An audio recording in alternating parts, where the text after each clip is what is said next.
There are moments in life when you feel a strange discomfort. A quiet voice whispering that something isn't right. A conversation ends, yet your thoughts feel heavier. You replay every word, wondering how you became the one apologizing, even when you did nothing wrong. Manipulation rarely announces itself. It doesn't shout, it doesn't threaten.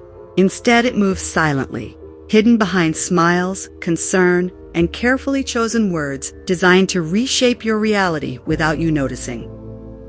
The most dangerous manipulation is not when someone controls your actions, but when they control how you see yourself. When your confidence slowly erodes, replaced by doubt that was never yours to begin with. Psychologists describe manipulation as a subtle psychological invasion, a process where thoughts, emotions, and perceptions are quietly redirected until your decisions no longer feel entirely your own. And the unsettling truth is this: manipulation doesn't require intelligence or power. It only requires awareness of human emotion. Fear, desire, loneliness, validation, the invisible buttons that shape human behavior. History is filled with manipulators who never raised their voices. Leaders, lovers, friends, and strangers, all capable of guiding minds not through force, but through perception. But manipulation is not always malicious. Sometimes it appears as persuasion, guidance, or even love. The line between influence and control is thin, blurred by intention and hidden motives. So the question isn't whether manipulation exists. The question is, how often has it happened to you without your awareness? How many choices felt like yours, yet were carefully planted by someone else? To understand manipulation, you must first understand the human mind. The brain is not a fortress of logic. It is a landscape of emotion. Every decision you make is filtered through feelings long before logic has a chance to speak. This emotional wiring is not a flaw. It is survival. But manipulators recognize it as an entry point, a quiet doorway into perception, where logic becomes negotiable and feelings become reality. Fear is often the first lever. When fear is activated, clarity fades. Urgency replaces reflection. And in that fragile moment, the mind becomes more receptive to suggestion than truth. But fear alone is not enough. Manipulation becomes powerful when paired with relief. A problem is introduced, and then the manipulator subtly positions themselves as the solution. This is the paradox of manipulation. The victim often feels gratitude toward the very person influencing them. Trust becomes the disguise through which control quietly operates. Another vulnerability lies in validation. Humans crave recognition, to be seen, understood, and valued. Manipulators offer this validation generously, until dependence quietly replaces independence. Loneliness deepens susceptibility. When connection feels scarce, even unhealthy attention can feel meaningful. In that emotional hunger, boundaries become negotiable. Perhaps the most subtle vulnerability is certainty. People who believe they cannot be manipulated often lower their psychological defenses, unaware that confidence can become the very opening manipulators rely on. Among all manipulation tactics, one stands out for its quiet cruelty. A method so subtle that victims rarely recognize it until their confidence has already begun to fracture.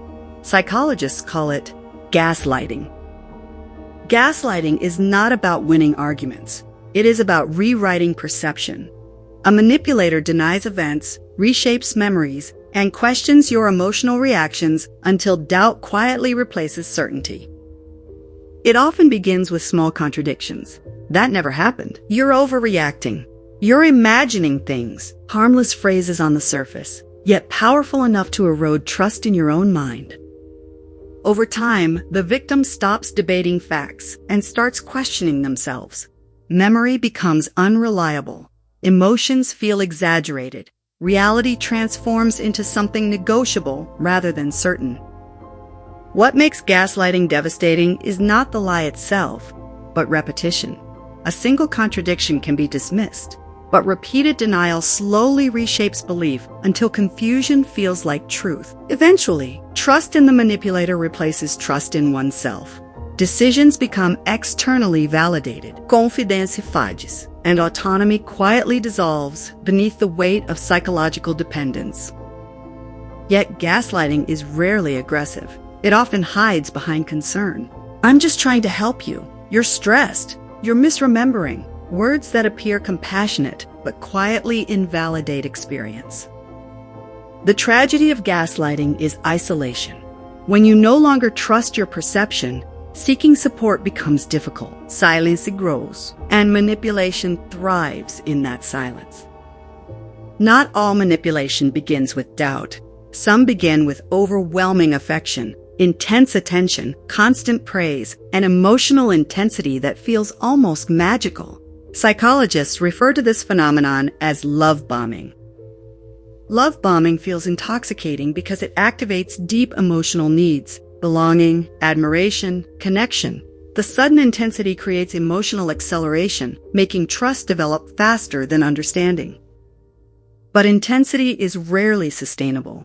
Once attachment forms, the affection subtly shifts.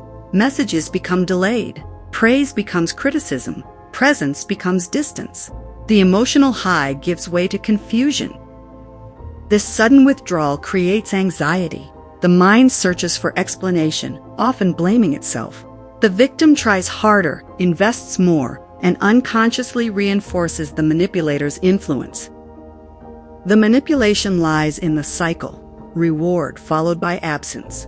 Affection given just enough to sustain hope, yet withheld enough to maintain control. An emotional rhythm that mirrors addiction. Neurologically, intermittent affection triggers dopamine, the same chemical associated with reward and anticipation. Uncertainty intensifies desire, making emotional attachment stronger despite instability. Victims often describe this phase as emotional confusion, remembering the warmth of the beginning while struggling to understand the coldness of the present. Nostalgia becomes the manipulator's silent ally. And so the cycle continues. Hope returns with every small gesture. Doubt fades with every smile, until emotional dependency quietly replaces emotional freedom.